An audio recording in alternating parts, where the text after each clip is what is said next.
കർക്കിടക മാസമല്ലേ, എല്ലാവരും ഹെൽത്തിനെ പറ്റിയും ഉഴിച്ചിലും പിഴിച്ചിലും അതുപോലെ മരുന്ന് കഞ്ഞിയും അങ്ങനെയുള്ള കാര്യങ്ങളെല്ലാം ചെയ്യുന്ന ഒരു മാസമാണ് അല്ലേ.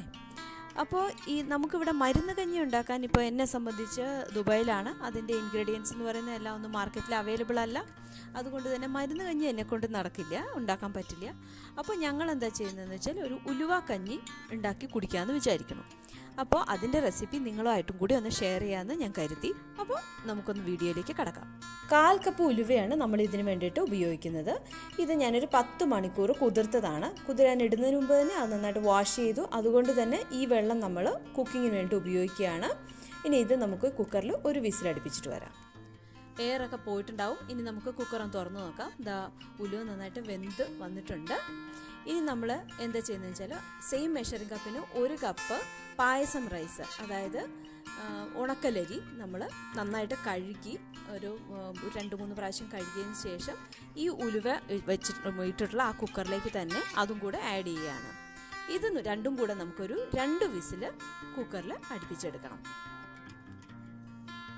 പിന്നെ നമ്മൾ ഇതിന് ഈ അരി വേകാനുള്ള ആവശ്യത്തിനുള്ള വെള്ളവും കൂടെ ഒഴിച്ചു കൊടുക്കണം. ഇപ്പം നമ്മൾ ഈ അരിയുടെ ലെവലുണ്ടല്ലോ, അതിൻ്റെ മുകളിൽ നിൽക്കാൻ പാകത്തിനാണ് വെള്ളം ഒഴിച്ചു കൊടുക്കുന്നത്. ഇനി നമുക്ക് കുക്കർ അടച്ചു വെച്ചിട്ട് 2 വിസിൽ അടുപ്പിക്കാം. ഈ സമയം കൊണ്ട് ഞാനൊരു മുറി നാളികേരവും പിന്നെ ഒരു 1/2 ടീസ്പൂൺ ജീരകവും കൂടെ ചതച്ചിട്ട് വരാം. അപ്പോൾ ഈ നാളികേരം വേണമെങ്കിൽ നമുക്ക് കുറച്ച് കൂടുതൽ വേണമെങ്കിലും ചേർക്കാം കേട്ടോ. ഇപ്പോൾ നമുക്ക് കുക്കർ ഓപ്പൺ ചെയ്യാനുള്ള സമയമായി. നമുക്കൊന്ന് തുറന്നു നോക്കാം. നോക്കൂ, എല്ലാം നല്ല ഭംഗിയായിട്ട് വെന്ത് വന്നിട്ടുണ്ട്. പക്ഷെ വെള്ളം തീരെ കുറവാണ് കേട്ടോ. അപ്പോൾ നമുക്ക് വേണമെങ്കിൽ കുറച്ചും കൂടെ വെള്ളം ഇതിനകത്തേക്ക് ചേർക്കാം.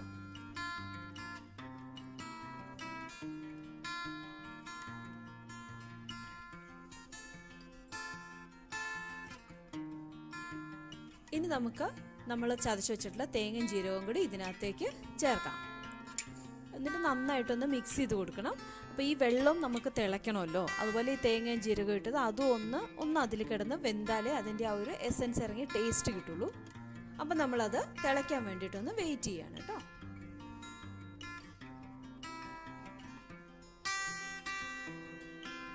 അപ്പോൾ ഇത് നന്നായിട്ട് തിളയ്ക്കുന്നുണ്ട്. ഇനി ഞാനിതിനകത്ത് ചേർക്കുന്നത് ഉപ്പാണ്. ഇനിയിപ്പോൾ ചില ആൾക്കാർക്ക് ഇതിന് ശർക്കര ചേർക്കാൻ ഇഷ്ടമുള്ളവരുണ്ട്, മധുരമായിട്ട് തന്നെ കഴിക്കാൻ ഇഷ്ടമുള്ളവർ. അങ്ങനെയാണെങ്കിൽ കുറച്ച് ശർക്കര ഉരുക്കി അതിനകത്ത് ചേർക്കാം. അത് അവനവൻ്റെ ഇഷ്ടത്തിന് നമുക്ക് ഏത് രീതിയിൽ വേണേലും ചെയ്യാം.